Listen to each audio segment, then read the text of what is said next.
మీ వాక్య సంబంధంగా మమ్మలను కాపాడమని ప్రాధాయపడుతూ ఈ గ్రంథము మీది నాయన జాగ్రత్తగా కలిగి మాట్లాడే స్థితిని నాకు దయచేయండి. మీ పరిశుద్ధాత్మ సహాయమును అందజేయమని ప్రాధాయపడుతూ వినుచున్న మీ బిడ్డలకు మంచి హృదయమును వివేచనను అనుగ్రహించమని ప్రాధాయపడుతూ మేమందరము మీ మహిమార్థమై జీవించులాగిన సహాయం చేయమని, మీ మాటలు వినడానికి చెప్పడానికి మీ ఆత్మ సహాయం చేత మమ్మల్ని సిద్ధపరిచినందుకే వందనాలు చెల్లించుకుంటూ మమ్మలను మరుగు చేసి మీరు మాట్లాడమని ప్రాధాయపడుతూ యేసునామాన్ని ప్రార్థన వేడుకొంచున్నాం. పరలోకమందున మా కన్న తండ్రి. ఆమేన్. ప్రియమైన దేవుని పిల్లలారా, దేవుడు మనకు అనుగ్రహించిన ఈ గొప్ప స్థితిని బట్టి తండ్రి అయిన దేవునికి యేసుక్రీస్తు వారి ద్వారా మొదటిగా ఆయనకు వందనాలు చెల్లించుకున్నాం, కృతజ్ఞతలు చెల్లించుకుంటున్నాం. అలాగే కూడి వచ్చిన మీ అందరికీ కూడా మన ప్రభు అయిన యేసుక్రీస్తు నామమున శుభములు, వందనాలు. రైట్ ప్రియులారా, ఈరోజు మనం నేర్చుకోబోతున్న దేవుని యొక్క సందేశం ఏంటంటే సాతాను పగ. సాతాను పగ. పగ అనగానే మనుషుల మధ్య మనుషులు పగబన్నారు అని మనకు తెలుసు. అప్పుడప్పుడు పెద్దలు మాట్లాడుతున్నప్పుడు పాములు పగబెడతాయి అనే మాటలు మనం వింటూ ఉంటాం. అది ఎంత సత్యమో అసత్యమో మనకు తెలియదు, కానీ మనుషుల మధ్య పగ మాత్రము ఉంది. ఈరోజు ఒక దేశానికి మరో దేశానికి పడదు. ఉదాహరణకి మన దేశం మరొక దేశానికి పడదు, అలాగే మరొక దేశానికి మన దేశము పడదు. ఎందువల్ల ఇలా జరుగుతున్నాయి అంటే ఏవో కొన్ని కారణాలు చూపిస్తూ ఉంటారు. ఆ కారణాల వ్యత్యాసాలు చూపిస్తూ ఉంటారు. అందుకే ఈ దేశం మరొక దేశానికి వ్యతిరేకంగా ఉందని మాట్లాడుతూ ఉంటారు. ఆ తర్వాత ఈ పగలు ప్రతీకారాలను మనం చూస్తున్నప్పుడు అతి సామాన్యమైన గ్రామం నుండి మొదలుకొని గొప్ప గొప్ప పట్టణాలు, దేశాల వరకు కూడా ఈ పగ వ్యాపించింది. ప్రియులారా,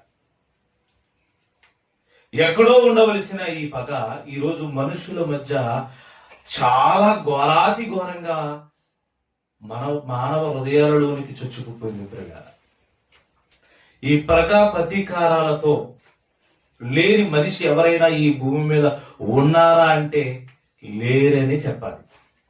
ఎందుకు లేరు?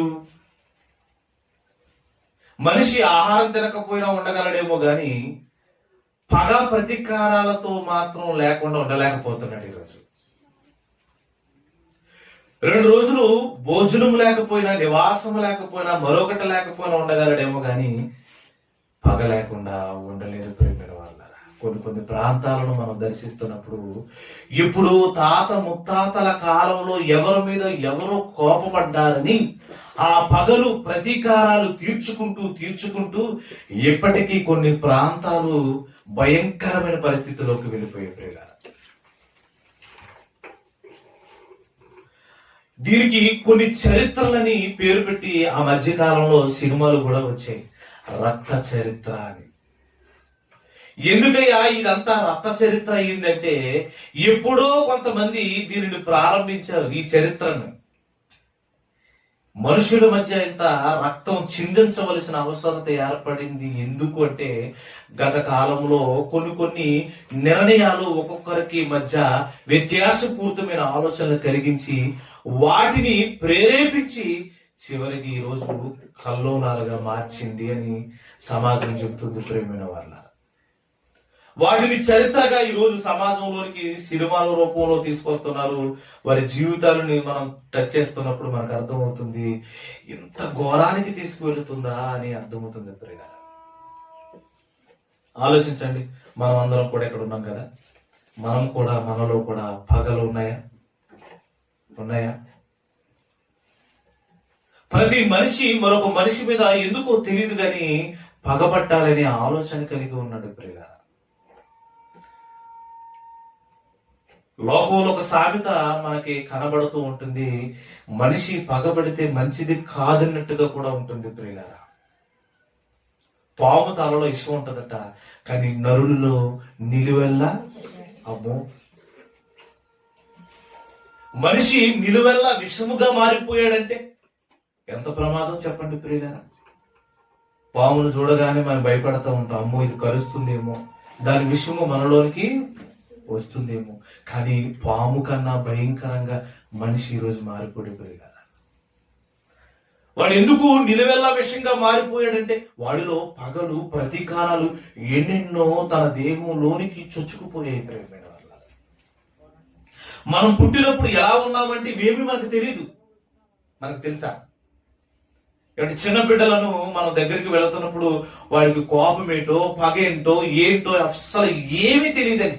అది ఒక 20 ఏళ్ల తర్వాత ఒక యవనస్తుడి దగ్గరికి వెళ్ళినా, ఒక 30 సంవత్సరాల దాటిన ఒక యవనస్తుడి దగ్గరికి వెళ్ళినా, ఒకవేళ వృద్ధాప్యం ముందు రేపో మాపో కాటిలోకి పోయే ముసలివాడి దగ్గరికి వెళ్ళినా, నీకు ఎవరి మీద పగ ఉందా అని ఒక మనవడు తాతను అడిగాడనుకో, ఆ తాత మనవడికి చెబుతాడు, అదిగో పలానా వాడు మనకి కీడు. ఎవరినైనా నమ్ము, కానీ వాడిని మాత్రము ఎందుకయ్యా తాతయ్య నేను నమ్మకూడదు అంటే, వాడు మనకి అన్యాయం చేశాడు. ఎందుకు వాడు అన్యాయం చేశాడు నీకు? ఇక రేపో మాపో కాటిలోకి వెళ్ళిపోతున్నాను కదా, నాకెందుకు ఈ బాధ అనుకోవడం లేదు ఏ మనిషిని. వాడి తర్వాత వాడి కుటుంబంలో ఉన్న కొడుకు అప్పగిస్తున్నాడు, వాడి కొడుకు తన కొడుకు అప్పగిస్తున్నాడు. ఇలా తరతరాలు మనుషులు పగ ప్రతీకారాలతో నింపుపోయి ఈ రోజు గొడవలు లేని ఇల్లు గాని, గొడవలు లేని ప్రాంతము గాని, గొడవలు లేని గ్రామం గాని ఎక్కడుంది చెప్పండి. గొప్ప విచిత్రం ఏంటంటే ప్రియమైన వాళ్ళారా, ఇదిగో అందరిని విడిచిపెట్ట ఒక కుటుంబంగా మనం ఉన్నాం కదా, ఈ కుటుంబమైన క్షేమంగా ఉందాం కదా అనే లోపు కుటుంబంలో కూడా పగలు ప్రతీకారాలు, అన్నదమ్ముల మధ్య ప్రతీకారాలు, పగలు, అక్క చెల్లెల మధ్య ఏవో వ్యత్యాస భావాలు, తండ్రి కొడుకుల మధ్య భావాలు, ఇలా ప్రతి మనిషిని మనం దాటుకుంటూ పోతే ప్రేమైన వాళ్ళరా, ఈ మధ్య కాలంలో భార్య భర్తల మధ్య కూడా గొడవలు పగలు కనపడుతున్నాయి. పిల్లలు కోపద్రేకం కలిగించే అనేకమైన మాటలు మనుషులు ఈరోజు ఎలా మారిపోయారంటే ప్రియమైన వాళ్ళరా, అందరూ ఏదో ఒక సమయంలో పగ ప్రతీకారాలు నాకు కావాలి అంటున్నారు. ప్రియులారా, ఎందువల్ల ఇలాగైపోయాం మనం? పసిపిల్లలు చూస్తున్నప్పుడు ఎప్పుడైనా అలా అనిపించిందా? గొప్ప విషయం ఏంటంటే ప్రియులారా, పసి వాళ్ళను కూడా పగ ప్రతీకారాలతో పెంచుతున్నాం మనం.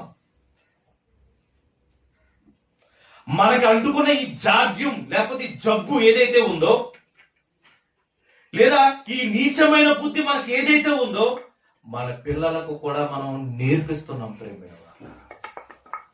చిన్నపిల్లల మనసు గురించి అనేకులు మాట్లాడుతున్న మాటలు ఒక పక్క అయితే, దేవుడు కూడా ఏం మాట్లాడాడంటే ప్రేమైన వాళ్ళారా, మీరు మార్పు నొంది చిన్న బిడ్డల వంటి వారైతే తప్ప పరలోక రాజ్యములోనికి ప్రవేశించలేరు నిశ్చయము అన్నాడు.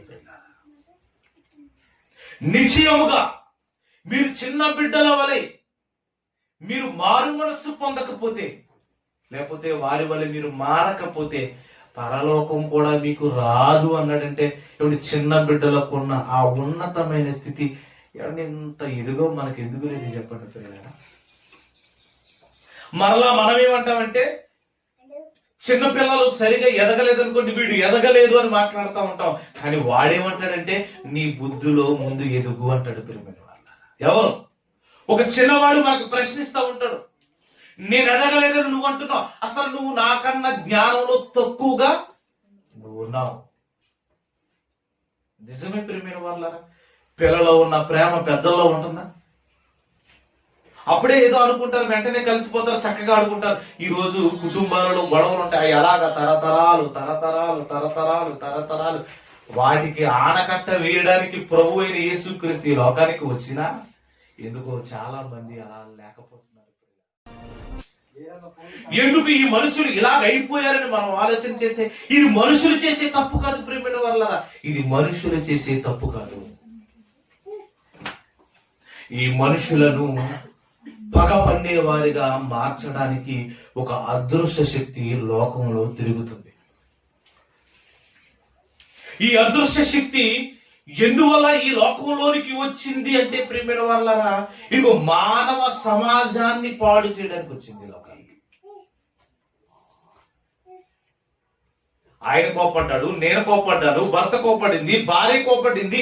ఈ మాటలు ప్రతి క్షణం మనం వింటున్నామే. ఈ పగలు, ఈ కోపాలకు ప్రారంభం ఎవరు అని ఆలోచన చేస్తే ప్రియులారా, ఇది మనుషుల నుండి వచ్చినది కాదు. కానీ ఈరోజు మనుషులలోనికి వెళ్ళిపోయింది. మనుషులలోనికి వెళ్ళిపోయింది. అసలు పగ అనేది ఎవరి నుంచి వచ్చింది అనుకుంటున్నారు? మనుషుల నుండి వచ్చింది కాదు ప్రేమైన వాళ్ళారా, జీవరాశుల నుండి వచ్చినది కాదు. మరి ఎవరి నుండి వచ్చినది అంటే దేవునికి విరోధైన వాడి నుండి వచ్చింది ప్రియులారా. దేవునికి విరోధైన వాడి నుండి వచ్చింది. వాడు మనుషుల మీద ఎలా పగబెట్టి తిరుగుతున్నాడు బైబిల్ గ్రంథాన్ని మనం చూద్దాం ప్రేమైన వాళ్ళారా. ప్రకటన గ్రంథం 12వ అధ్యాయం 12వ వచనం.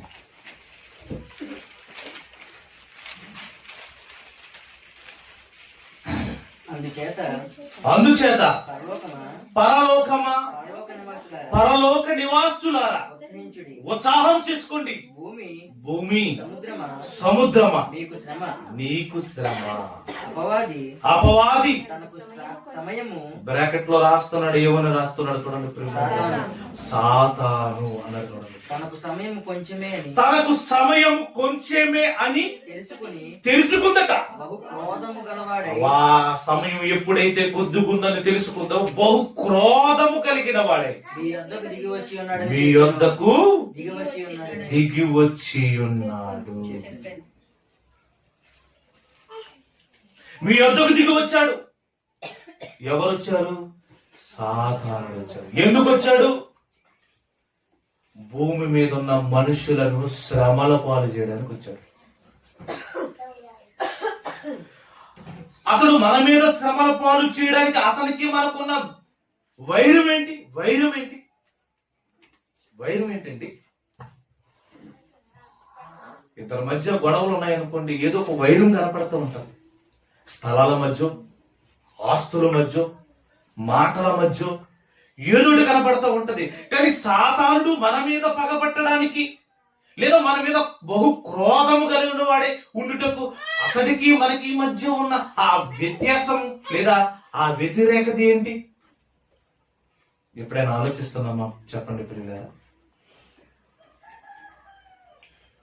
భూమి సముద్రమా నీకు శ్రమ. అపవాది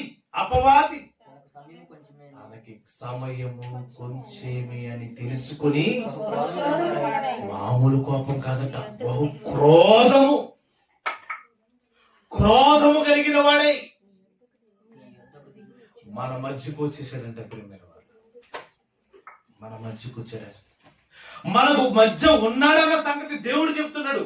మన మధ్యలో ఉన్నాడన్న సంగతి మనం చెప్తున్నామా? మనలోనే ఉన్నాడని మనం చెప్పగలుగుతున్నామా? వాడున్న చోట ఎలాగుంటుందో తెలుసా? చూడండి ప్రియులారా, సామెతల గ్రంథం 10వ అధ్యాయం 12వ వచనం. వాడు మీ యొద్దకే దిగి వచ్చి ఉన్నాడు. మీ యొద్దకు వచ్చాడు. పగ కలహమును రేపును. మన మధ్యకు వచ్చాడు. మన మధ్యకు వచ్చి మనకేం కల్పించాడు? కలహాలు పుట్టించాడు. ఈ కలహాలు పుట్టడానికి ప్రారంభం ఏంటో తెలుసా?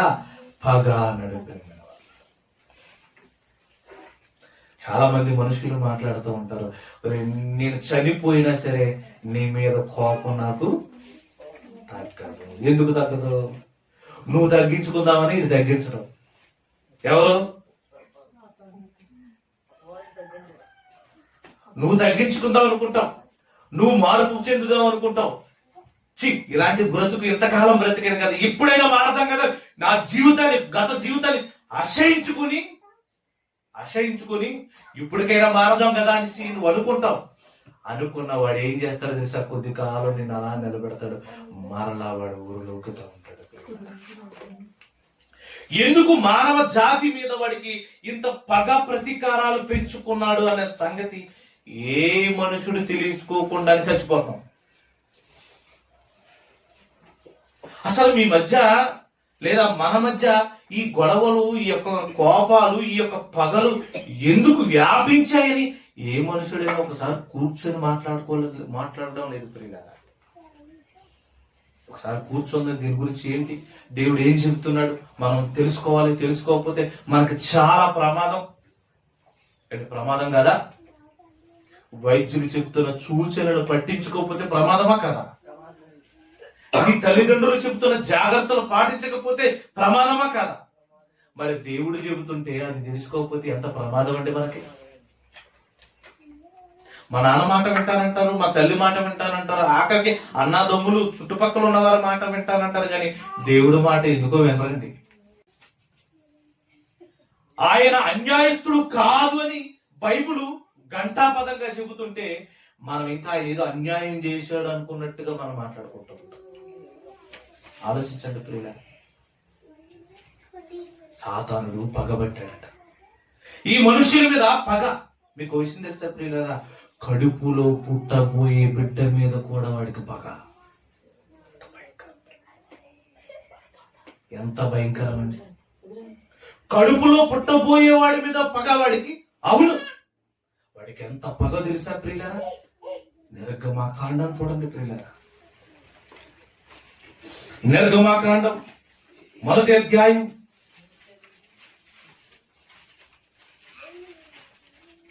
1వ అధ్యాయం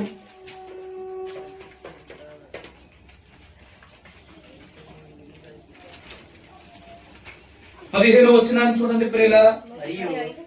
మరియు ఐగుప్తి రాజు సిఫ్రా పూయా అను ఎబ్రీయుల మంత్రసానులతో మాట్లాడి, మీరు ఎబ్రీ స్త్రీలకు మంత్రసాని పని చేయించు వారిని పీఠముల మీద చూసినప్పుడు మగవాడైతే చంపేయండి. ఇటు పుట్టే బిడ్డ మగవాడు అవగానే ఏం చేయబట్టున్నాడు? చంపేయండి. అంటే మన బిడ్డలను చంపాలనుకుంటున్నాడా? అవును ప్రియ, మనలను దాటుకొని పోయి మనకు పుట్టే బిడ్డలను కూడా చంపాలనుకుంటున్నాడు. వాడు ఎంత భయంకరుడంటే కనీసము ఒక మంచి సాక్ష్యం మన జీవితంలో లేకుండా చేస్తూ ఉంటాడు. మన జీవితాలను తెరిచి చూసామనుకోండి, మన జీవితమే ఒక పుస్తకం అనుకోండి, ఆ పుస్తకాలలో ఒక్కొక్క పేజీ మనం చదువుకుంటా పోతున్నప్పుడు ఎక్కడ చూసినా పగ, ప్రతీకారాలు, నాశనము, ఒకరిని కొట్టడము లేదా మనమే దెబ్బలు తినడము, మన బ్రతుకంతా ఎలా ఉంటుందంటే ప్రియమైన వాళ్ళ చాలా దుర్భరమైన పరిస్థితి. చాలా దుర్భరమైన పరిస్థితి.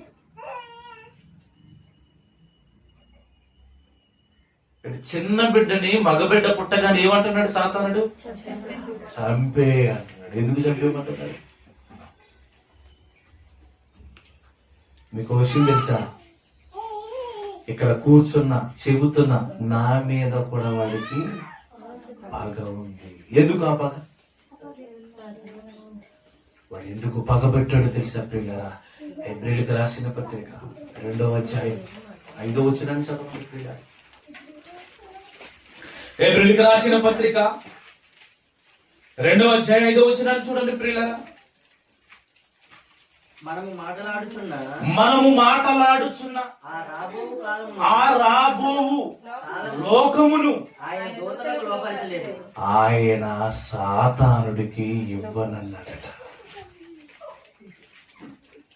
ఈరోజు క్రైస్తవులమైన మనమందరం కూడా ఒక చోట కూర్చొని దేవుని ఆరాధించుకుంటూ మన బ్రతుకులను మార్చుకుంటూ జీవితాలను ఎందుకు ఇంత పవిత్రపరుచుకుంటున్నామంటే దానికి అర్థం ఏంటి తెలుసా ప్రియమైన వాళ్ళరా? పరలోకం వెళ్ళాలని. అబ్రహాము ఎవరి గురించి ఎదురు చూశాడు? ఇషాకు ఏ పట్టణం గురించి అయితే ఎదురు చూశాడు? ప్రపంచ మానవాళ్ళందరూ, దేవుని కొరకు బ్రతికిన వారందరూ కూడా దేవుని పొందాలని పరదేశంలో ఎదురు చూస్తున్నారు. ఆ మహాపట్టణం, ఆ మహా విలువైన పరలోకం ఎవరికి లోపరచలేదట? ఆయన దూతలకు సాతానుడికి ఇవ్వనన్నాడట. వాడికి ఎందుకు మన మీద పగబెట్టాడు అంటే ప్రేమిన వల్లరా, పరలోకం చూసేసరికి వాడు కళ్ళన్ని నిమరుగుంచుకున్నాడు. ప్రేమిన వల్లరా, ఇంత గొప్ప లోకమా? అప్పుడప్పుడు చాలా మంది అమెరికా వెళ్ళి, నేను ఎక్కడికి వెళ్ళినా తెలుసు అని చెప్తాను. ఎక్కడికి వెళ్ళాను? అమెరికా అంటే అమెరికా అంత బాగుంటుందా? నేను ఎక్కడికి వెళ్ళాను తెలుసు? దుబాయ్, సౌదీ అరేబియా, ఈ పట్టణాలకు ప్రయాణాలు గట్టి అక్కడ జీవిత విధానంలో గొప్ప గొప్పగా స్థితుల్లోనికి వెళ్ళి, అసలు నాకున్న ఆస్తి ఏంటో తెలుసా, నేను ఇంత సంపాదించడానికి కారణం ఏంటో తెలుసా, ఇదిగో విదేశాలు నేనున్న గది ఎలాగ ఉంటుందో తెలుసా అని చెప్పేసరికి అమ్మ బాబు అనుకుంటాం ప్రియమైన వాళ్ళు. అప్పుడు మనం ఏం చేస్తాము? ఎంత బాగుంటుందని ఇక్కడ నుండి మనం ప్రయాణం కడతాం ఎక్కడికి? అమెరికా వెళ్ళడానికి, అరేబియా వెళ్ళడానికి. ఏమండి,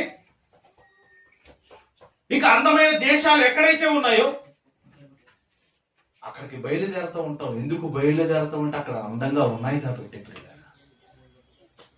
అవసరమైతే అక్కడే నేను ఉండాలనుకుంటాం, అవసరమైతే అక్కడే సిటిజన్షిప్ మనం కొనుక్కోవాలని ఇష్టపడుతూ ఉంటాం. అసలు ఆ ప్రాంతాలు ఎంత అందంగా ఉంటాయని మనమే చాలాసార్లు మాట్లాడుంటాం. కానీ సాతానుడికి ఈ ప్రాంతాల మీద వాడికి కన్ను లేదు. వాడికి కన్ను వేసింది లేదా కావాలని కోరుకున్నది ఏంటో తెలుసా? పునాదులు గల పట్టణాన్ని కోరుకున్నాడట. ప్రభువా, ఇంతకాలం మీకు సేవ చేస్తున్నాము కదా, మాకు కూడా ఈ పరలోకములో పాలు పంపులు కావాలి. ఈ పరలోకం కావాలి, నాకు ఈ పరలోకం కావాలి. అప్పుడు దేవుడు ఏమన్నాడు తెలుసా? ఈ పరలోకం నీకు కదయ్యా, నా బిడ్డలకు, నాకు నా పిల్లలకు నేను చేసుకున్నాను. ఏమంటే పరలోకం ప్రారంభం నుండి, ఒకవేళ ప్రారంభము ముగింపు ఒకవేళ ఉంటేనండి, ప్రతిదీ కూడా ఎలా ఉంటుంది తెలుసా? సుందరంగా ఉంటది ప్రేమైన వాళ్ళ. అక్కడ ఆకలి అనేది ఉండదట ప్రేమైన వాళ్ళరా. ఏమండి, కొన్ని నిమిషాలు ఆకలి వేస్తే మనం ఏమైపోతాం చెప్పండి? అమ్మ బాబు పేగులేని గడబిడలాడేస్తూ ఉంటాయి. కానీ అక్కడ ఆకలి ఉండదట ప్రేమైన వాళ్ళ. అక్కడ దాహం అనే పరిస్థితి లేదట.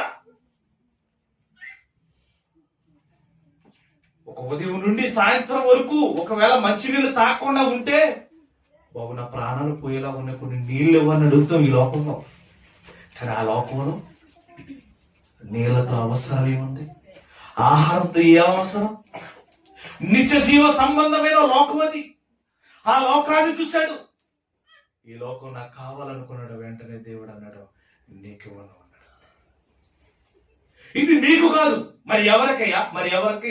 సామెతల గ్రంథం 8వ అధ్యాయం, సామెతల గ్రంథం 8వ అధ్యాయం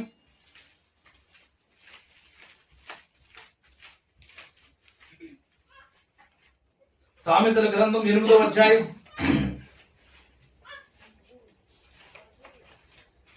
31వ వచనాన్ని చూడండి ప్రియులారా.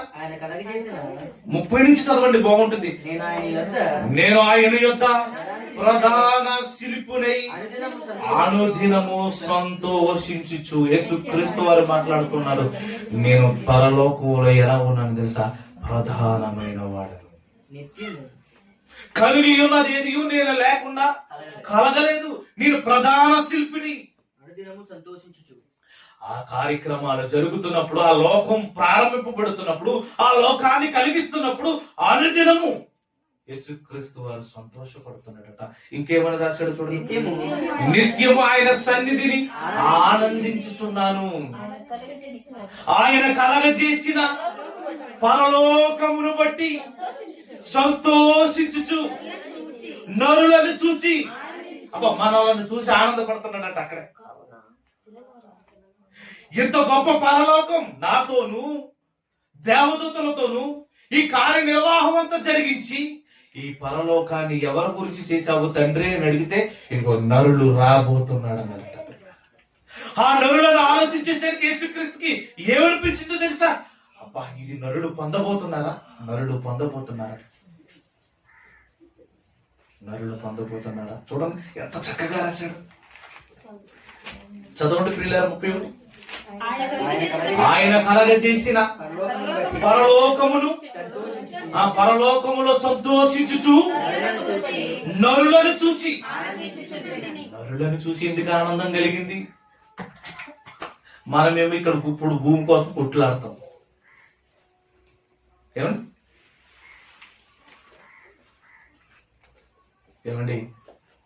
అరగజం స్థలం కొరకు, అంటే అరగజం స్థలం కొరకు ఆగలేదంట గొడవలో. దేనికోసం అమ్మా? చూడండి ప్రియులారా, అరగజం అనుకుంటున్నాం. 6 అడుగు భూమి ఎవరైనా ఎత్తాడు? మొక్కులే వేసేస్తారు. అవసరమైతే 6 అయ్యి మన నెత్తి మీద వేసేస్తారు కూడా. ఈ లోకం ఏమో చాలా చిన్నది, పరలోకం ఏమో చాలా పెద్దది. ఆ లోకాన్ని చూస్తున్నప్పుడు యేసుక్రీస్తు వారికి ఏం కలిగిందట? ఇదిగో హారిక రాబోతుందన్నమాట, రేవతి రాబోతుందన్నమాట, జేమ్స్ రాబోతున్నారనమాట, ఇషాక్ గారు రాబోతున్నారనమాట, ఇర్మియా గారు రాబోతున్నారనమాట. అబ్బా వీళ్ళందరికీ నా ఇది పర్వాలేదు అని యేసుక్రీస్తు అనుకుంటున్నాడు, సంతోషపడుతున్నాడు. నా తర్వాత రాబోయే వారు వీళ్ళే కదా అని ఎంతో ఆనందపడుతున్నాడు. మనకేం కావాలి? మనకేం కావాలి?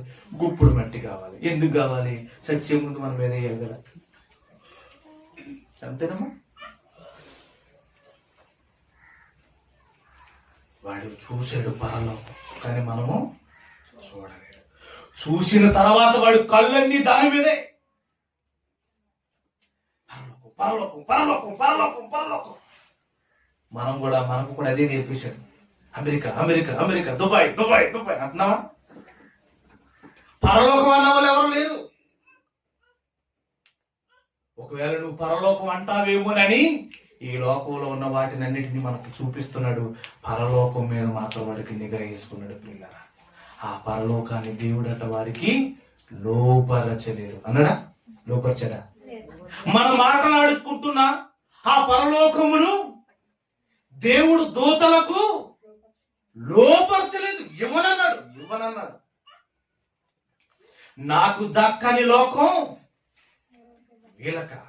ఇక నరులే నేల మీదకి రాలేదు కదా, నరులే పుట్టలేదు కదా, పుట్టని నరుల గురించి ఇంత మహాబ్రహ్మాండమైన లోకాన్ని సృష్టించి ఇంత కష్టపడిన మాకివ్వడా అనుకున్నది. ఇది ఎవరికైతే నువ్వు కావాలని చేసావో వారిని నీ యొద్దకు రాకుండా చేయాలనుకుని ఎలా తిరుగుతుందో చెప్తున్నాడు. చూడండి, పేతురు రాసిన పత్రిక 1 పేతురు 5:8 చూడండి ప్రియులారా.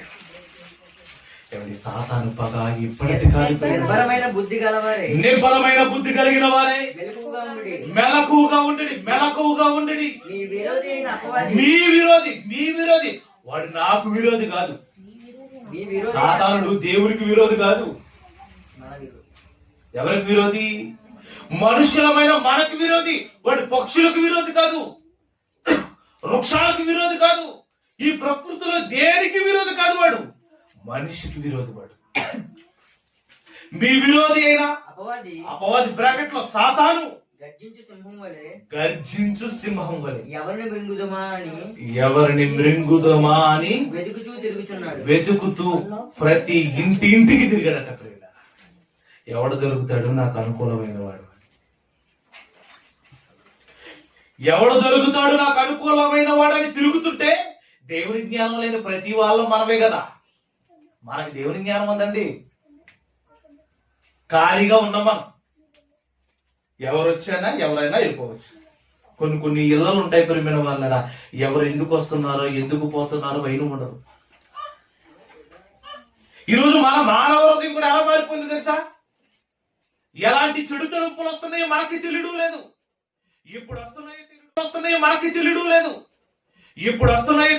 ఇప్పుడు పోతున్నాయో తెలియడం లేదు. ఎందుకంటే హృదయాన్ని ఖాళీగా ఉంచాం.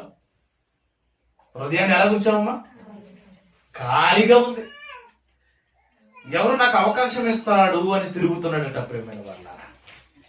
వాడు ఎలాంటి వాడు చెబుతున్నాడు చూడండి. యోహాను రాసిన సువార్తలో ఆ సాతానుడు గర్జించు సింహం వలె తిరుగుతున్నాడని చెబుతున్న ఇతడు తనకున్న గుణగణాలు ఎలాంటివో చెబుతున్నాడు. చూడండి ప్రియులారా, యోహాను సువార్త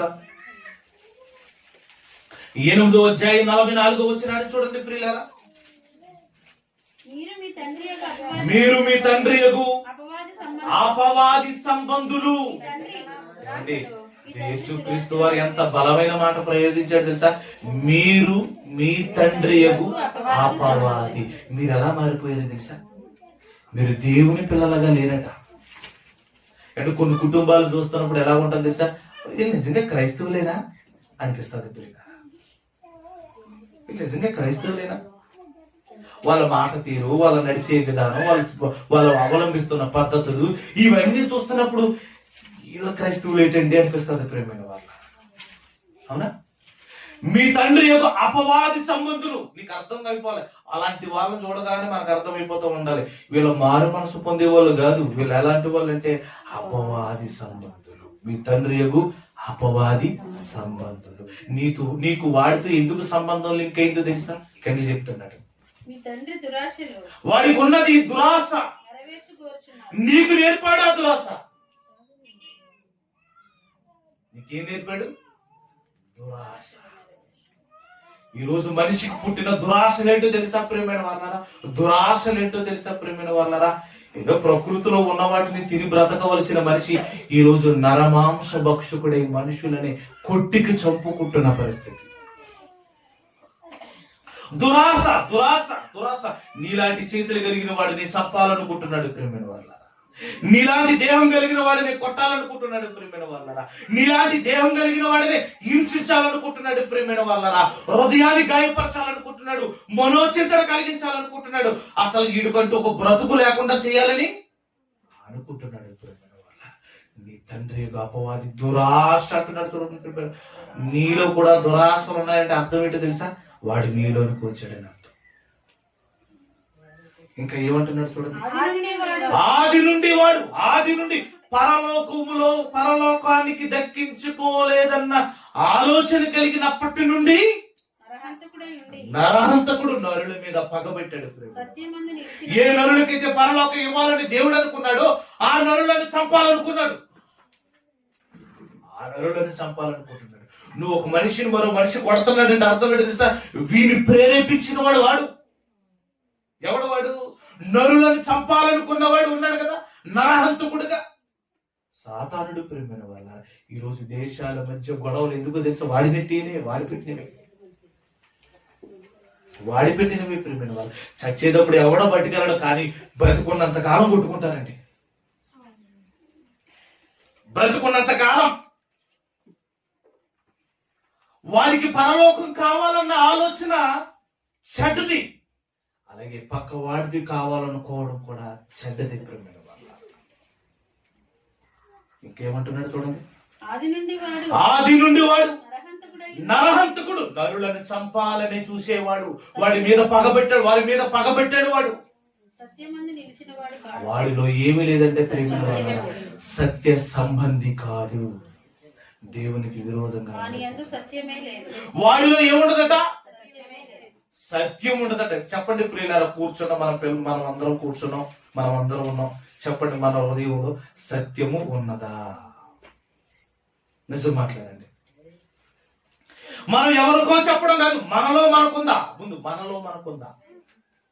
మనలో సత్యం ఉందా? వాక్యం ఉందా? వాక్య సంబంధమైన జీవితం ఉందా? ఉదయం లేచిన తర్వాత నిద్రపోయేంత వరకు దేవా నీ కొరకే నేను బ్రతుకుతానన్న ఆలోచన ప్రతిదినం మనకు కలుగుతుందా? చెప్పండి ప్రియులారా.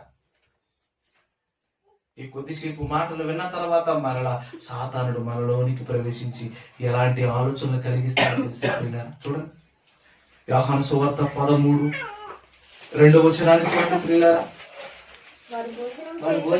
వారు భోజనము చేయుచుండగా ఆయనను అప్పగింపవలనని సీమోను కుమారుడకు ఇస్కరియోతు యూద హృదయములో అపవాది ఇంతకు ముందు ఆలోచన కూడా కలిగించాడట. ప్రియులారా,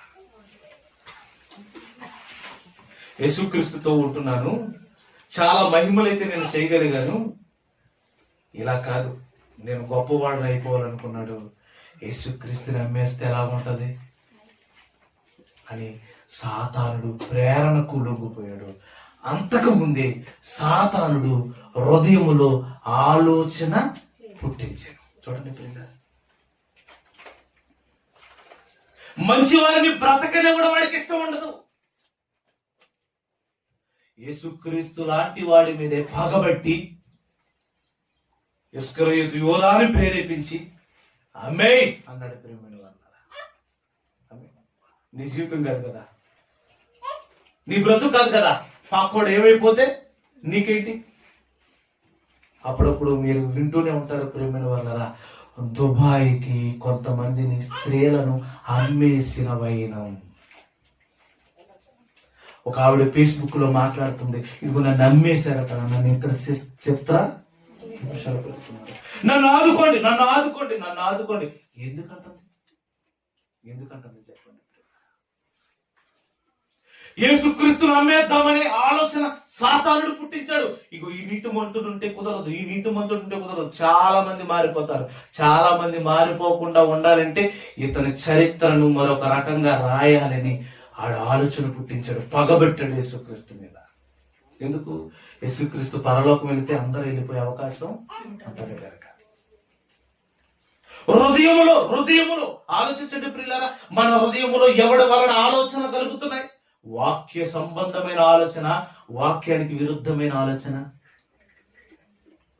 ఏమండి, మీ ఇంట్లో మీకు నచ్చని వస్తువు ఉంటే మీరు ఉంచుతారా? ఏమండి, మీ ఇంట్లో మీకు నచ్చని వస్తువు ఉంటే ఏం చేస్తారు?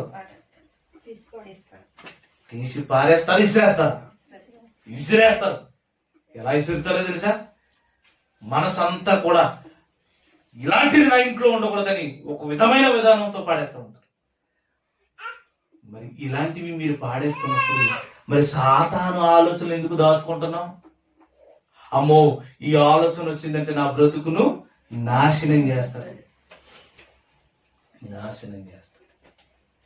మరి అలాంటివి ఎంత ప్రమాదం చెప్పండి ప్రియులా.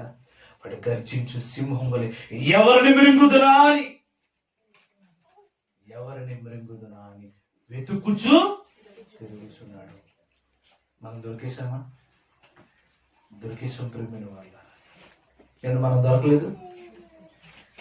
మన హృదయం దేవునికి తప్ప అందరికీ కూడా ఆహ్వానిస్తాం ప్రియమైన, అందరినీ ఆహ్వానిస్తాం. పనికి మాలిన ప్రతి వాడిని కూడా హృదయంలో పెట్టుకుంటాం. ఇదిగో తెరల మీద యాక్టింగ్ చేసే ప్రతి అర్థమైన వాడిని కూడా హృదయంలో పెట్టుకుంటాం. అవసరమైతే వాడి కాళ్ళ మీద పడిపోతాం. కానీ మన గురించి, మన పాపాలను క్షమించాలని రక్తాన్ని కార్చిన యేసుక్రీస్తుకి హృదయాన్ని ఇచ్చామా?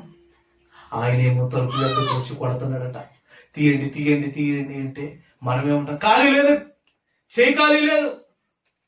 అప్పుడప్పుడు భిక్షం ఎత్తుకున్నవాడు మన ఇంటికి వచ్చినప్పుడు మనం ఏం మాట్లాడతామా? మరి ఏ పని చేసేస్తుంది ఆవిడ? చెయ్యే ఖాళీ లేదట. చెయ్యి ఖాళీ లేనంత పనులు ఏమున్నాయమ్మా?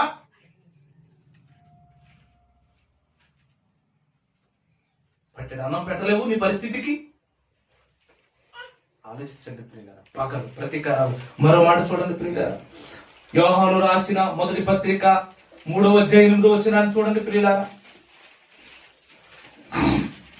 సాతానుడి గురించి మాట్లాడుతున్నా, మీరు మీ తండ్రి యొక్క అపవాది సంబంధులు, దురాశ కలిగిన వాడు, నరహంతకుడు, వాడిలో సత్యము లేదు. ఇంకేమంటున్నాడు చూడండి ప్రియులారా.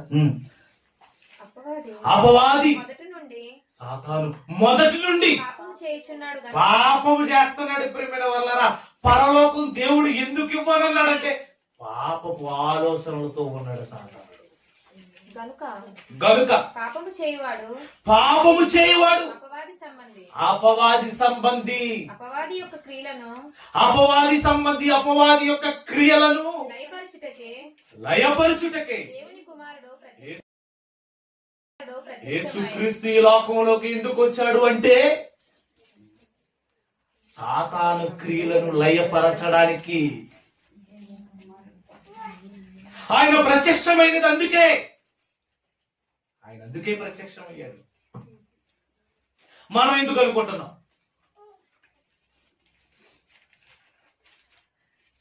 అపవాది ఏం చేసేవాడట? పాపము చేయువాడట. ఎప్పటి నుండి? ఆది నుండి వాడు నరహంతకుడు, నరుల మీద జాలి లేనివాడు.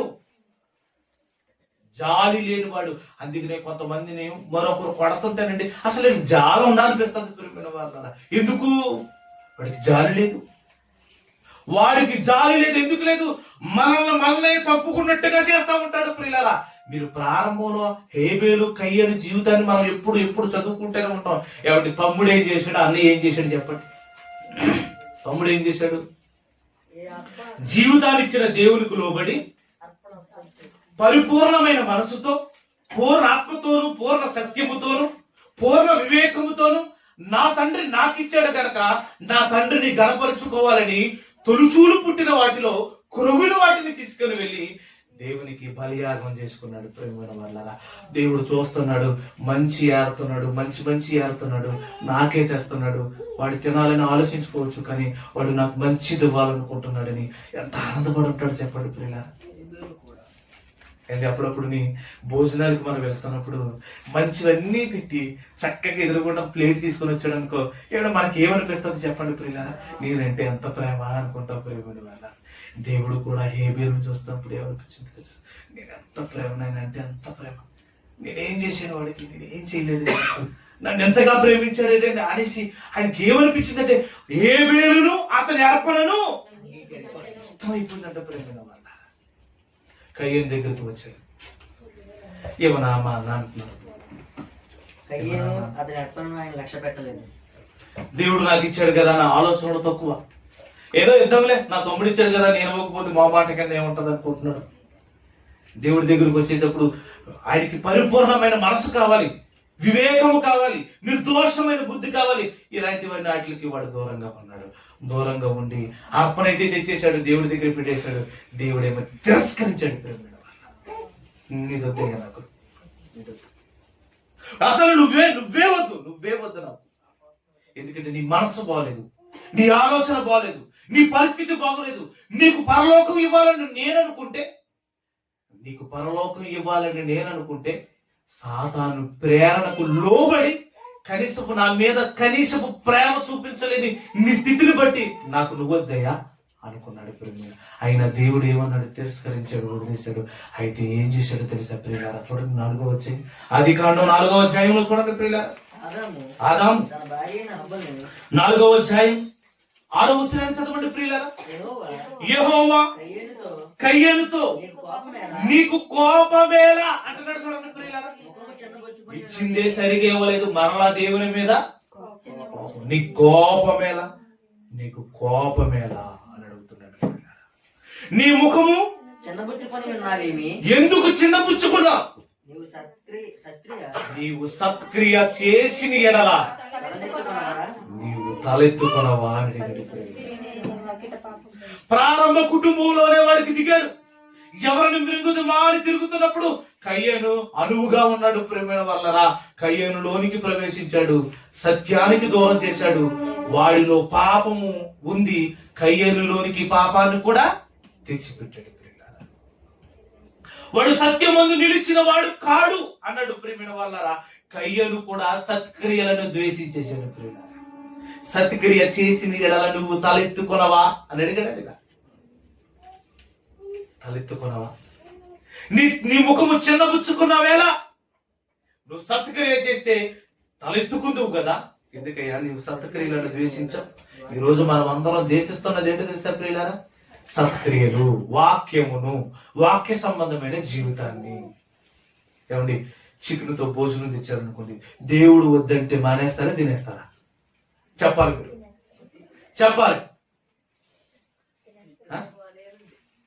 మీకు బాగా గుర్తు రావాలంటే ఒక మాట, కలగూర వంటకు వండుతున్నాడు యాకోబు గారు. యాసావు చక్కగా వచ్చాడు, అప్పుడే అలసిపోయి వచ్చాడు. వచ్చి రాగానే చూసి చూడగానే ఏమనిపించింది?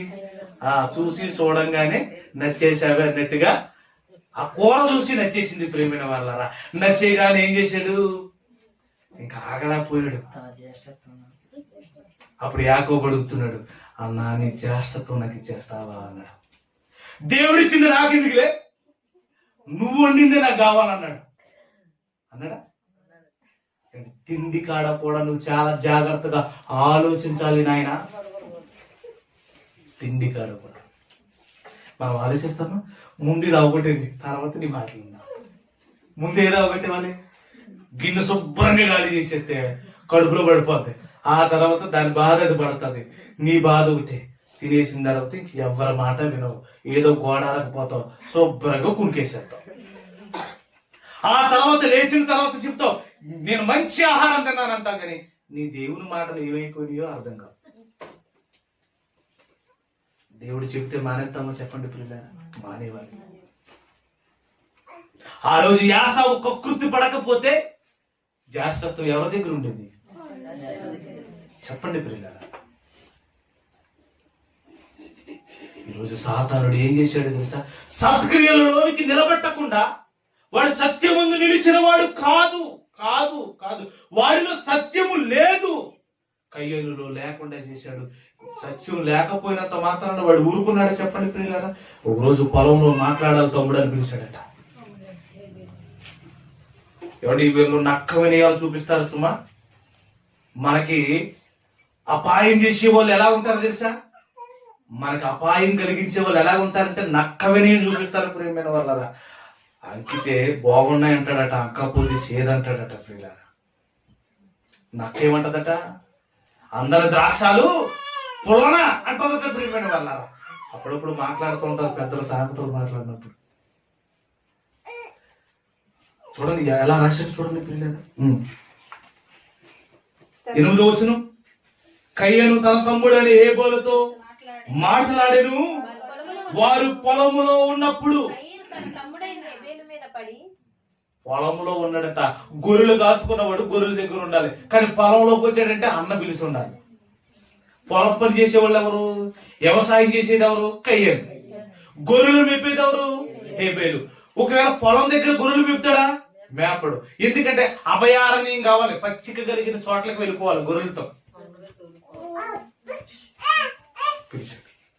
ఏటన్నా అన్నాడు. నాకు చాలా బాధగా ఉండదు అన్నది. దేనికన్నా బాధ అంటే, నువ్వేమో దేవుడు మెచ్చుకున్నాడు, నన్నేమో దేవుడు విసర్జించాడు. మరి ఏం చేద్దాం నాన్న? నువ్వు అన్నా మరి మారు మనసు పొద్దు అని అడిగాడు. మారు మనసు అలాంటివి నాకు వద్దు, నువ్వు ఉన్నావనే కదా దేవుడు నిన్ను మెచ్చుకున్నాడు, నన్ను ద్వేషించాడు. అసలు నువ్వే ఉండకపోతే ఎలా అనుకున్నాడు లోపల. నరహంతకుడు వాడు ఆది నుండి నరహంతకుడై ఉండి తన అన్న చేత తమ్ముని ఏం చేశాడు? మామూలుగా చంపించలేదు ప్రేమైన వాళ్ళరా, రక్తము ఏరులై పారింది. దెబ్బ మీద దెబ్బ, దెబ్బ మీద దెబ్బ, దెబ్బ మీద దెబ్బ కొట్టేసరికి చిరిగిపోయాడు ప్రేమైన వాళ్ళరా. ఆ రక్తపు మడుగులోకి వెళ్ళిపోయాడు. ఆ రక్తపు మడుగులోకి వెళ్ళిపోయిన తర్వాత ఆ రక్తపు స్వరము దేవునికి మొరపెట్టిందంట ప్రేమైన వాళ్ళరా. తండ్రి నన్ను చంపేశాడు అని. అప్పుడు వచ్చి అడిగాడు, కయ్యను నీ తమ్ముడైన హేబేలు ఎక్కడా అన్నప్పుడు ఏమన్నాడు? నేను కావాలి వాడినా? నీ తమ్ముని రక్తము నాతో మాట్లాడిందిగా, నీ అనువనువు నాతో మాట్లాడుతుంది. ప్రతి మనిషిని దేవుడు పరిశీలిస్తున్నప్పుడు, అనువనువును పరిశీలిస్తున్నప్పుడు నీలో పగ ఉందా, ప్రతీకారం ఉందా, ప్రభు మాటలు ఉన్నాయా చూస్తాను ప్రేమైన వాళ్ళరా. కయ్యనులోని చూస్తున్నప్పుడు ప్రేమైన వాళ్ళరా విపరీతమైన కోపం పగ పెంచుకున్నాడు, తన తమ్ముడిని చంపేశాడు ప్రేమైన వాళ్ళరా. హేబేలులోనికి వెళుతున్నప్పుడు, అతని రక్తంలోనికి వెళుతున్నప్పుడు దేవుని మీద అపారమైన ప్రేమ కనపడుతుంది. ఆ స్వరము వినపడ్డదంట దేవునికి. నువ్వు చేసిన పని ఏంటి అని. ఆ రోజు నుండి మొదలైంది మానవ జీవితాలలో సంగ్రామం. అప్పుడే కదా దేవుడు ఏం చేశాడంటే వాడిని శపించాడు కదా. ఇలాంటి వాడు దేశ దిమ్మరై తిరగాలి. ఒకవేళ వీడిని ఎవడైనా కనుక్కొని చంపితే వాడికి 7 అంతలు శిక్ష పడుతుంది. చూడండి ప్రియ, పరలోకం ఇవ్వాలని ప్రభు అనుకుంటుంటే ఈ లోకంలో ఏదో లేదని మనం ఏడుస్తున్నాం. ఒకసారి నీ మనసు పెట్టి బైబిల్ దగ్గరికి వెళ్ళి మోకరిల్లి ప్రార్థన చేసి, దేవా నా జీవితాన్ని నీవే ఇచ్చావు, నాకు మార్గమును కూడా నువ్వే. అయిపోయింది. దేవుడు మార్గం చూపుతా మార్గాన్ని ఆపి కూడా ఎవరండి? దేవుడు మార్గం ఎలాంటిది తెలుసా? ఆకాశానికి వెళ్ళలేని పరిస్థితుల్లో యేసుక్రీస్తు రక్తము ద్వారా పాప ప్రక్షాళన చేసి ఎంత గొప్ప మార్గాన్ని వేశాడు తెలుసా ప్రియులారా? సామెతల గ్రంథం, కీర్తన గ్రంథంలో రాయబడ్డ చూడన్న మాట, ఎంత చక్కటి మాట. కీర్తన గ్రంథం 89వ కీర్తన, క్షమించండి 103వ కీర్తన 12వ వచనాన్ని చూడండి ప్రియులారా. యేసుక్రీస్తుని ఈ లోకానికి పంపించి ఆయన ఎలాంటి మార్గాన్ని ఏర్పరిచాడో చూడండి ప్రియులారా. పడమటికి తూర్పు ఎంత దూరమో మన అతిక్రమములను ఆయన ఏం చేశాడట? అంత దూరం పరిచాడట ప్రియమైన వాళ్ళ. ఎంత దూరం అండి? తూర్పు వెళ్ళిపోదు తూర్పే, పడమటి వెళ్ళిపోయింది. అసలు తూర్పు ఎక్కడుందో మనం కూడా చెప్పలేము ప్రియమైన. అవునా? ఆయన ఏమంటున్నాడు? పడమటికి నీ తూర్పు ఎంత దూరమో ఆయన మన అతిక్రమములను మనకు అంతగా దూరపరిచి ఉన్నాడు. తండ్రి తన కుమారుని ఎడల జాలిపడినట్లు యెహోవా తన యందు భయభక్తులు గలవారి ఎడల జాలిపడును మన పాపాలను పరిహరించండి ప్రేమ. యేసుక్రీస్తు రక్తము ద్వారా ప్రక్షాళన జరిగించి ప్రత్యక్షపరిచి పాపం అనేది మన కంటికి కనబడకుండా చేసేట్టు ప్రేమైన వాళ్ళరా. ఒకరోజు మోషే గారు ఎర్ర సముద్రం దగ్గరికి వెళుతున్నప్పుడు వెనకాల ఫరో సైన్యం వస్తున్నప్పుడు ఇశ్రాయేలీయులు అందరూ భయపడిపోతున్నారు. మన పరిస్థితి ఏంటి? ఎదరు చూస్తేనేమో నీరు, వెనకాల చూస్తేనేమో వాళ్ళు.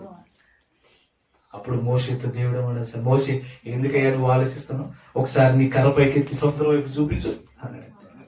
అలా చూస్తుండగానే సముద్రము 2 పాయలైపోయింది ప్రేమైన వాళ్ళరా. ఆరిన నేల కనబడిందట. ఆరిన నేల. ఎవరు ఆరజేశాడు చెప్పండి? ఎవరు ఆరింపజేశాడు చెప్పండి? అప్పటి వరకు సముద్రం కాస్త ఏమైపోయిందండి? విభాగింపబడ్డది ప్రేమైన వాళ్ళరా. 6 లక్షల మంది సైన్య సమూహంతో ఇశ్రాయేలులు బయలుదేరేంత ఒక భయంకరమైన ఆ యొక్క స్థలం ఏర్పడిపోయింది. 2 పాయలైపోయిందంటే ప్రేమైన వాళ్ళరా. అప్పుడు వాళ్ళకి ఏమనిపించింది తెలుసా? ఇది యెహోవా రక్షణ. చక్కగా ఎర్ర సముద్రాన్ని దాటిపోయారు ప్రేమైన వాళ్ళరా. ఆ రోజు అర్థమైంది ఇశ్రాయేలులందరికీ. ఈ రోజు మనకు అర్థమవుతుందా? పాపం కనబడదామంటే కనపడకుండా చేశాడంటే దేవుడు యేసుక్రీస్తు రక్తము ద్వారా. అందుకనే మన జీవితాలు చూడండి, ఒకప్పుడు పాప జీవితమే, తర్వాత మారిన తర్వాత మన జీవితం చూడండి. వీడు ఎలా మారతాడు అనుకున్నానండి బాబు అంటాడు. నువ్వు అలాగంటావు. ఎందుకంటే నిజాయితీ పడు, తన యందు భయభక్తులు కలిగిన వారి ఎడల యెహోవా జాలిపడును. ఆయన జాలిపడితే నీ జీవితం మారిపోద్ది. నమ్మిక ఉంచాలి. కానీ సాతానుడు మనలోనికి ప్రేమ లేకుండా, మనలో దేవుని యొక్క ఆలోచన లేకుండా వాడు పగబెట్టి ఏం చేస్తున్నాడు? కొన్ని వచనాలు చదువుకొని ముగించేసుకుందాం, చాలా సమయం అయిపోతుంది ప్రేమైన వాళ్ళ. దినవృత్తాంతాల గ్రంథం, మొదటి దినవృత్తాంతములు 21:1 వచనాన్ని చూడండి ప్రియులారా. దినవృత్తాంతముల మొదటి గ్రంథం 21:1. తరువాత సాతాను ఇశ్రాయేలీయులకు విరోధముగా లేచి ఇశ్రాయేలీయులను లెక్కించుటకు దావీదునే ప్రేరేపించేశాడట. ఎందుకు? ఇశ్రాయేలును లెక్కించు, అసలు నీ సైన్యం ఎంత ఉందో ఒకసారి లెక్కించు దావీదు అని హృదయంలో ఒక దుర్బుద్ధి పుట్టించింది ప్రేమ. ఆలోచించండి ప్రియుల. తనకన్నా బలాఢ్యుడైన వాడు, తనకైనా ఎత్తైన వాడు, తనకన్నా యుద్ధంలో సామర్థ్యం కలిగిన ఆ గొలియాతుని చంపినప్పుడు దావీదు ఎవరిని ఆనుకుని వెళ్ళాడు? ఎవరిని ఆనుకుని వెళ్ళాడమ్మా? యెహోవా ఈరే. యుద్ధము యెహోవాదని యెహోవా మీద ఆధారపడి వెళ్ళినప్పుడు తనకన్నా బలాఢ్యుడైన వాడిని సింపుల్ గా కొట్టొచ్చేసాడు. ఆ తర్వాత రాజు అయ్యాడు. రాజు తర్వాత సైన్యం వచ్చింది. అనేకమైన ప్రదేశాల మీద దండెత్తుతున్నాడు. యెహోవా నన్ను కాపాడుతున్నాడు అంటున్నాడు. అలా కాపాడుతున్నాడు అంటున్నప్పుడు సైన్యపు లెక్కెందుకు ఈయనకి? ఆలోచించండి ప్రియుల. సైన్యాన్ని లెక్కించాలని ఎందుకు అనుకోవాలి? యుద్ధం యెహోవాదైనప్పుడు సైన్యాన్ని లెక్కించవలసిన అవసరం ఏముంది? కానీ సాతానుడు ఏం చేశాడు తెలుసా? సింపుల్ గా అసలు లెక్కట్టు అన్నాడు. ఎందుకు లెక్కట్టమన్నాడు తెలుసా? ఇశ్రాయేలీయులకు విరోధి వాడు. ఎవరు విరోధమా? సాతానుడు ఇశ్రాయేలులకు విరోధి, హేబేలుకు విరోధి, హేబేలుకు విరోధి, ఆదాము అవ్వలకు విరోధి, నరులందరికీ విరోధి. ఎవరిని మృంగుదనాని తిరుగుతున్నప్పుడు ఆదమర్పుగా ఉన్నాడు దావీదు. వెంటనే దావీదు అవకాశం ఇచ్చేసాడు, వెంటనే లెక్కించేసాడు. లెక్కించేసరికి శాపం వచ్చింది తెలుసా? శాపం వచ్చింది ప్రియులారా. శాపం ఎందుకు వచ్చింది? చిన్న ఆలోచన. మన ఇంట్లో డబ్బులు ఎంత ఉన్నాయని ఆలోచిస్తాం. డబ్బుల మీద నీకేంటి లేము, దేవుడి మీద లేదా? ఏదో ఒక చిన్న ఆలోచన వస్తుందా రాదా? దేవుడు బ్రతికిస్తున్నాడా? నీ ధనం బ్రతికిస్తుందో చెప్పండి. ధనవంతులందరూ ధనాన్ని విడిచిపెట్టి వెళ్ళిపోతున్నారు. ఎందుకు విడిచిపెట్టి వెళ్ళిపోతున్నారు? అది బ్రతికించలేదా? బ్రతికించదు. మరి బ్రతుకునిచ్చింది ఎవరు? దేవుడు. మరి దేవుడే బ్రతికిస్తున్నప్పుడు మనం దేని మీద ఆధారపడాలి? ఇశ్రాయేలులకు విరోధంగా పాపం చేయించాడు దావీదుతో. మన మీద అపనమ్మకం కలిగించి మన మీదకే విరోధం కలిగించేవాడు ఎవడో తెలుసా? సాతానుడు. రోజు నువ్వు దేవుని దగ్గరికి వెళ్ళి మోకరిల్లాడు, దేవా నా జీవితం నీ చేతిలో ఉంది కదా, నువ్వే నడిపించు. ఏదో లేదని బాధపడతాం. ఎప్పుడైనా పాటలు పాడడం లేదని బాధపడతామా? దేవుని సన్నిధిలో బైబుల్ చదవలేదని బాధపడతామా? వాక్యాన్ని సువార్త ప్రకటించలేదని బాధపడతామా? ఏమో చెప్పండి. ఇవి లేనప్పుడు బాధపడాలి, కానీ ఏది లేనప్పుడు బాధపడతాం? నలుగురికి ఉన్నట్టుగా మనకు లేనప్పుడు బాధపడతాం. నలుగురికి ఉన్నది మనకి లేనప్పుడు బాధపడతాం. ఇది కాదు బాధ, మనం పడవలసిన బాధ. ప్రార్థన జీవితం లేకపోతే బాధపడాలి. ప్రార్థన జీవితం లేకపోతే అర్థం ఏంటో తెలుసా? సాతాను కబంధ హస్తాలలో నువ్వు ఉన్నావని అర్థం. వాడు ఆడిస్తుంటే నువ్వు కీలు బొమ్మ అని అర్థం. బొమ్మలు ఆడించేవాడు ఏం చేస్తాడు తెలుసా? చేతులన్నీ వాడి చేతిలో ఉంటాయి. ఈ బొమ్మలకు సంబంధించిందంతా ఆవు పుట్టంతా వాడి చేతిలో ఉంటది. వాడు ఎలా ఆడమంటే అర్థం ఉంటాయి. ఈ లోక పరిస్థితి కూడా ఎలా ఉంది తెలుసా? సాతాను కబంధ హస్తాలలోకి వెళ్ళిపోద్ది. వాడు ఆడమన్నది ఆడుతున్నారు, పాడమన్నది పాడుతున్నారు, కేకలు ఏమంటే కేకలు వేస్తున్నారు. ఆ మధ్య కాలంలో బాగా ఎక్కువ కేకలు వేశారు, కేవు కేకట. ఆ మధ్యకాలంలో కొంతమంది ఎవరొస్తారు పాడుతున్నారు, హృదయం ఎక్కడ ఉంది అంటే నీ హృదయం నీలోనే లేకుండా పోయిందంటే ఇంకెక్కడ ఎత్తుక్కుంటావు చెప్పు? మనసంతా నువ్వేనట. ఈ మనసు ఎక్కడ పోయింది? సంతలోకి పోయిందా? నీకు మనసునిచ్చింది ఆయన, హృదయాన్ని ఇచ్చింది ఆయన, తలంపులు ఇచ్చింది ఆయన, బ్రతుకునిచ్చింది ఆయన, ఆఖరికి నువ్వు పీల్చుకుంటా గాలినిచ్చింది ఆయన, వెలుగునిచ్చింది ఆయన. అసలు ఈ బ్రతుకులో నీకు అరికాలు నుండి నడినెత్తి వరకు ఇచ్చిందే ఆయన. కానీ ఏ సమస్య వచ్చినా దేవుడి దగ్గరికి వెళ్ళి చెప్పుకున్నావా? చెప్పం. మనకి గేరా దేవునికి చెప్పండి కదా. దేవుడు ఏమనుకుంటాడంటే నాతో మాట్లాడతాడేమో ఎదురు చూస్తున్నాడు, అమాయకంగా చూస్తున్నాడు దేవుడు. తెలుసా ప్రియుల? అప్పుడప్పుడు భార్య భర్తలు గొడవ పెట్టుకున్న తప్పు, నా భార్య వచ్చి నాతో మాట్లాడుతుంది ఏమో అని భర్త ఎదురు చూస్తూ ఉంటాడు. అలాగే భార్య కూడా అనుకుంటది నా భర్త వచ్చి నాతో మాట్లాడతాడు, ఎదురు చూస్తూ ఉంటారు, కొట్టుకుంటారు, తిట్టుకుంటారు. అలాగే భార్య కూడా అనుకుంటది నా భర్త వచ్చి నాతో మాట్లాడతాడు, ఎదురు చూస్తూ ఉంటారు, కొట్టుకుంటారు, తిట్టుకుంటారు. మళ్ళా ఏంటి వాళ్ళలో ఉన్న ప్రేమ, వాళ్ళ ఏక శరీరమై అన్నాడు. మళ్ళా ఎదురు చూస్తాడు. అలా ఎవరైనా వచ్చి మాట్లాడడానికి కోపాలన్నీ పోతాయి. అవును, దేవుడు కూడా మనం పలకరిస్తే మన మీద కోపాన్ని వదిలేద్దాం అనుకుంటున్నాడు. కానీ మనం ఎందుకు మరలా దేవుడు మన మీదే కోపగించేటట్టుగా ప్రవర్తిస్తున్నాం. దానికి కారణం ఎవరు తెలుసా ప్రియుల? ప్రతి మనిషిని పగతో అలమటించిన వాడు ఎవడంటే అనుకున్నారు ప్రియమైన? చూడండి ఒక మంచి మాట ఉంది. దశలోనికలు రాసిన 2వ పత్రిక 2వ అధ్యాయం 10వ వచనం చూడండి ప్రియులారా. దశలోనికలు రాసిన 2వ పత్రిక 2వ అధ్యాయం 10వ వచనం చూడండి.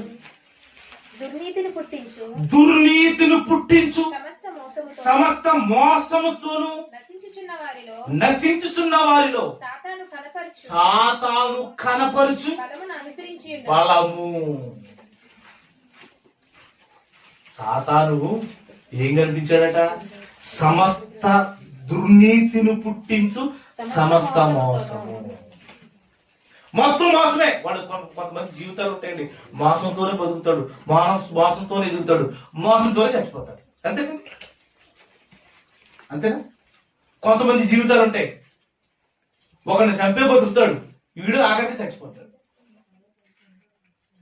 దుర్నీతి పుట్టించి సమస్త మోసం అంటున్నాడు చూడండి ప్రేమ, సమస్త మోసము. సాతానుడు మనుషులను మోసగించే వారిని పుట్టించేశాడు ప్రియ. అదే తెస్సలోనికల పత్రిక 2వ అధ్యాయం 8-18 వచనం చూడండి. మొదటి తెస్సలోనికలు 2:18. కాబట్టి మేము మీ యొద్దకు రావాలని యుంటిమి. దేవుని సన్నిధికి రావాలని ఉంటది, అలాగే దేవుళ్ళో ఉండాలని ఉంటది, బ్రతుకు మార్చుకోవాలని ఉంటది, ఇలాగ రావాలని ఉంటది. కానీ ఏం జరుగుతుందో చూడండి. పౌలను నేను పలుమార్లు రావాలని, మారు మనసు పొందవలనని. అంటే పౌలు గారైతే రావాలని ఆయన అనుకుంటున్నాడు. మన విషయంలో ఆలోచించుకోవడం, మనకు మారు మనసు కావాలి, మన దినదినము మన బ్రతుకు మారాలి. ఉంటిది గాని సాతాను మనలో అభ్యంతరాలు కలగజేసి ఈ ఆదివారం వద్దులే, వచ్చే ఆదివారం వెళ్దాం. ఎవరైనా ₹1,00,000 ఇస్తారంటే ఈ ఆదివారం రాకుండా ఉంటావా? ఎవరినో ఒకరు గుద్దేశాలు వచ్చేది అక్కడికి, అంత కంగారు వచ్చేది మనకి. ఎవరైనా మనలో గుద్దేవాళ్ళు, మనమే ఎవరినొకని. కానీ గమ్యానికి చేరుతాం, ఆ తర్వాత ఆ డబ్బులు తీసుకొని కట్టకట్టాలని వెళ్తాం, ఎందుకంటే యాక్సిడెంట్ అయిపోతుంది కదా. అది ఆదివారం నాడు దేవుని సన్నిధికి రావాలని అనుకుంటూ వస్తావా? ఏమంటే ఈ రోజు ఖాళీ లేదు, ఖాళీ ఉండదు మనకి. మన జీవితంలో ఏ రోజు ఖాళీ ఉండదు. ఆ తర్వాత ఎందుకు ఖాళీ ఉండదంటే ప్రియులారా, ఆల్రెడీ హృదయం ఖాళీ ఉంది. దేవుని గురించి చింతన నీకు లేదు, దేవుని చింతన నీకు లేదు ప్రియమైన వాళ్ళ. వాడు ఏం చేశాడంటే సాతాను మమ్ములను అభ్యంతరపరిచి. ఏమండి, ఒకటే మాట మీరు హృదయంలో పెట్టుకోండి, ఖచ్చితంగా ఈ మాట హృదయంలో పెట్టుకోండి. దేవుని పని అనగానే ఎవరైనా మీకు ఆటంకం కలగజేస్తున్నాడు అంటే అది ఖచ్చితంగా సాతానుడే. నేను మారతాను, నా మారు మనసు కావాలని నువ్వు అనుకుంటున్నప్పుడు నిన్ను ఎవరైనా అభ్యంతరపరిచాడంటే వాడు సాతాను. ఇంకేమంటున్నాడు చూడండి ప్రియమైన వాళ్ళ. యోహాను అపోస్తుల కార్యములు 5వ అధ్యాయం 3వ వచనంలో నేనే చదివేస్తాను చూడండి ప్రియమైన వాళ్ళరా. అప్పుడు పేతురు అననీయ చెప్తూ చివరిలో అంటాడు, సాతాను ఎందుకు నీ హృదయమును ప్రేరేపించెను? సంఘములోనికి వచ్చావు కదా, సంఘములో నీతిమంతులతో సహవాసం కలిగి ఉన్నావు కదా, నీ భూమిని మీ దేవుని కార్యక్రమాల కొరకు ఇస్తానన్నావు కదా, ఇస్తాననుకున్న వాడికి మరలా ఆ భూమి వెలమ్మిన తర్వాత సగం దాచుకోవాలని నీకెందుకు అనిపించింది? నీ దగ్గర ఉన్నప్పుడు అంతా నీదే కదా, నీ దగ్గర ఉన్నప్పుడు అంతా నీదే కదా. సాతాను ఎందుకు మీ హృదయమును? మీలాంటి వాళ్ళు సంఘములోనికి చేరితే సంఘము అసభ్యతగా మారిపోతుందని ఆ రోజు పరిశుద్ధాత్మ వలన ఆ మాటలు పలుకుతున్నప్పుడే చచ్చిపోయారట ప్రేమైన వాళ్ళు. నిలబడ్డ బలంగా చనిపోయారట. ఆత్మ తీవ్రత, సంఘపు ప్రభావం అలా ఉంది ఆ రోజుల్లో. సాతాను మీ హృదయమును ఎందుకు ప్రేరేపించెను? చూడండి, సామెతల గ్రంథం 10:8-18 వచనంలో, అంతరంగమున పగ ఉంచుకునేవాడు అబద్ధికుడును. అంతరంగమున ఏముంచుకున్నాడట? సాతాను అనువనుమున ఏముందంటే నరుల మీద పగ ఉంది ప్రేమైన వాళ్ళ. అది మనకి నేర్పేశాడండి.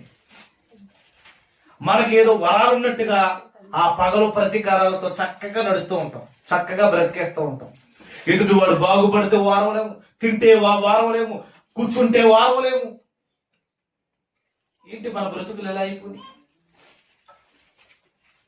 తమ్ముడు ముందే అన్న డెవలప్ అయిపోతున్నాడని కక్ష కట్టి అన్నాన్ని చంపేశాడట. ఏమిటి ఇలాంటి సాక్ష్యాలు? ఏంటండి ఘోరం? ఆలోచించండి. మీ అందరికీ తెలుసు, ఒకరోజు యోసేపు కలలు కన్నాడు. దేవుడు స్వప్నంలో ఆయన భవిష్యత్తు గురించి చెప్తున్నప్పుడు దేవుడు స్వప్నం ద్వారా మాట్లాడాడు. నాయన యోసేపు, నీ జీవితం ఇలా ఉండబోతుంది, అందరూ నీ కాళ్ళ దగ్గరికి రాబోతున్నారు, అందరూ నీకు మొరక్కబోతున్నారని చెప్పాడు. రైట్, బాగా. ఆ విషయాలని దాచుకోక అన్నదమ్ములకి చెప్పాడు. అన్నదమ్ములు చెప్పగానే దేవుని సంకల్పం సాతానుడికి అర్థమైపోయింది. వీడు దేవుడి సంకల్పం ఇలా అనుకున్నాడా? ఆ సంకల్పాన్ని మధ్యలోనే చంపాలనుకున్నాడు. చంపాలనుకున్నవాడు ఏం చేశాడు అనుకుంటున్నారు? ఆదికాండంలో కొన్ని మాటలు ఉంటాయి. 37వ అధ్యాయంలో మీరు ఏం తీకండి, నేనే చదువుతాను, మీరు వినండి. ఏమండి? 37వ అధ్యాయంలో 4వ వచనంలోకి వచ్చేటప్పుడు అతని మీద పగబెట్టిరి అని ఉంటది. తండ్రి బాగా ప్రేమించాడని యోసేపు మీద పగబెట్టారట. ఆ తర్వాత ఏమైపోతుందో తెలుసా? ఆ 6వ వచనానికి వచ్చేసరికి మరీ పగబెట్టిరి ఆనంద ప్రియమైన వాళ్ళు. ఆ తర్వాత ఏం జరిగింది తెలుసా? మరింత పగబెట్టిరి 8వ వచనం. ఆ తర్వాత 18వ వచనంలో ఏం జరిగిందో తెలుసా? చంపేద్దాం అనేది వచ్చేసారు. చంపేద్దాం, అతని చంపుటకు దురాలోచన. ప్రారంభంలో మనం ఆలోచించాం, నీ తండ్రి యొక్క అపవాది సంబంధుడు వాడు, దురాశలు కలిగిన వాడు. ఇది దురాలోచన ఎక్కడి నుంచి పుట్టింది? ఈ వైఫై సిగ్నల్ ఎక్కడి నుంచి వచ్చింది అనుకుంటున్నారు? ఆ సిగ్నల్ ఆడిది. మనమేమో సెల్ ఫోన్ పెట్టుకుని కూర్చున్నాం. ఈ మధ్య కాలంలో సెల్ ఫోన్ వదలని మనుషులు లేరండి. మనసు మీద సెల్ ఫోన్, తలగడ సెల్ ఫోన్, అక్కడ జేబులోని సెల్ ఫోన్. అసలు జీవితమే cell phone, cell phone, cell phone. పోలే దేవుడు మాటలనే వింటున్నాడా, పాటలు వింటున్నాడంటే అవేమీ లేవు. బుడబొక్కలోడి చేతిలో డబ్బు ఉన్నట్టుగా ఈ రోజు ప్రతి వాడి చేతిలో ఏమొచ్చిందో తెలుసా? నిజమే ప్రియమైన వాళ్ళరా, అది బుడబొక్కలోడు అని మనం చెప్పడానికి ఒక డబ్బు ఉంటుందండి వాడి చేతిలో. ఈరోజు ప్రతి మనిషి జీవితంలోనికి ఏమొచ్చిందో తెలుసా? ఈ డబ్బు లేకపోతే మనిషి జీవితమే నన్నట్టు అయిపోయింది. పూల్లో ఉంది కదనేసి సరిగా ఏమైనా ఉపయోగిస్తున్నాడా? అది కూడా బుడబొక్కలోడు ఎప్పుడు ఉపయోగిస్తాడో, ఏదో అడుక్కోవడానికి వచ్చినప్పుడు ఆ జీవితం కొనసాగించుకోవడానికి ఉపయోగించుకుంటాడు. మరి వీడానికి ఉపయోగించుకుంటున్నాడు? అన్ని జీవితాన్ని నాశనం చేయడానికి. అన్ని జీవితాన్ని నాశనం చేయండి. ఆ మధ్యకాలంలో భయంకరమైన టిక్ టాక్ తీసినందుకు చాలా సంతోషంగా ఉంది. ఈ మధ్యకాలంలో దానికి మించి వచ్చేసి ఎంత భయంకరమైన రోజులు ప్రియమైన వాళ్ళ. దురాశ చేసి దురాలోచన చేశారట. ఎందుకు? చంపేద్దామని. దేవుని చిత్తాన్ని మధ్యలో చంపాలనుకున్నవాడు, పగబట్టిన వాడు ఎవరంటే అన్నదమ్ములని మనం అనుకుంటున్నాం. ఆ అన్నదమ్ములలోని పగ ఎవరిది? ఎవరిదమ్మా? సాతానుది. వాడికి దక్కనిది ఎవరికి? నువ్వు రాజు అవడం ఏంటి? నేను పెద్దోడు కదా, నేనే రాజు అవ్వాలని పెద్దోడిని రేపాడు. తర్వాత వాడిని. కానీ దేవుడు నిర్ణయించిన నిర్ణయాలకి పెద్దవాడైనా చిన్నవాడైనా తల వంచాలి. ఎందుకంటే నీవు ఏ స్థితిలో పిలువబడుతూ ఒకసారి జ్ఞాపకం చేసుకో. ఆ స్థితిలోనే నువ్వు ఉండు. ఆ స్థితిలో నువ్వు ఓవర్ చేయొద్దు అంటాడు దేవుడు. కానీ మనుషులు ఏం చేస్తారు? ఓవర్ యాక్షన్ ఎక్కువ. నాయన చిరుగుపోని బట్టలు వేసుకోకుండా అంటే చిరుగుపోనియో కొనుక్కొని వేసుకుంటామనే రకం మనం. చక్కటి కటింగ్ వేసుకోవాలంటే అబ్బాయి అలా కాదు, గొర్రెకు బొచ్చి కత్తిరించినట్టుగా చుట్టూ కత్తిరించుకుంటా ఉంటాం. మంచి చెప్పులు వేసుకోండి అబ్బాయి, ఎలాంటి చెప్పులు వద్దు మాకు. నేను ఎత్తుగా కనబడిపోవాలంటే ఇంకొక అడుగు చెప్పులు వేసుకుంటున్నారట. ఎందుకంత? దేవుడు నీకు ఇచ్చిన స్థితి నా కొంచెం మాదిరిగా ఉండాలి, అంతేగాని మరి ఓవర్గా ఉండకూడదు. ఈరోజు మనుషులు ఎలా అయిపోతున్నాం అండి? మన మీద పగబెట్టాడు. ఎందుకు పగబెట్టాడంటే పరలోకం దేవుడు వాడికి ఇవ్వనన్నాడు. వాడికి ఇవ్వని పరలోకం మనకు వస్తుందని పగబెట్టాడు. పరలోకం వెళ్ళాలంటే ఈ లోకం మీద ప్రేమను చంపుకోవాలంటే వాడి దురాలోచనలకు, వాడి యొక్క తలంపులకు మనం చోటు ఇవ్వకూడదు. ఇచ్చిన వారందరూ నాశనం అయిపోయారు. నువ్వు కూడా ఇస్తావా? నాశనం అయిపోతావు. ఇవ్వకుండా ఉండాలని దేవుడు ఈ రకంగా హెచ్చరిస్తున్నాడు. ఈ హెచ్చరికల మాటలు మన బ్రతుకులకు బలాన్నిచ్చి మరింత ముందుకు దేవుళ్ళలో కొనసాగింపబడాలని కోరుకుంటూ ప్రార్థన చేసుకున్నాం. కలుసుకోండి. ప్రేమ కలిగిన దేవ, ప్రేమ స్వరూపి, మీకు వందనములు, స్తుతులు, స్తోత్రములు. సాతాను పగను మేము ఇంకా ఎరగని స్థితిలోనే ఉన్నాము నాయన. మా బ్రతుకుల పట్ల వాడికి ఎంతో పగ ప్రతీకారం ఉందని ఆయన. దయచేసి వాడి పగని ఎరిగి పరిశుద్ధుడైన మీ కుమారుడైన యేసు క్రీస్తును వెంబడించే గొప్ప స్థితిని మాకు ప్రసాదించమని ప్రార్థించవచ్చు. యేసు వారి ప్రశస్తమైన నామముని ప్రార్థన మిక్కిలి బ్రతిమాడు వేడుకుంటున్నాం. పరలోకమందున మా తండ్రి.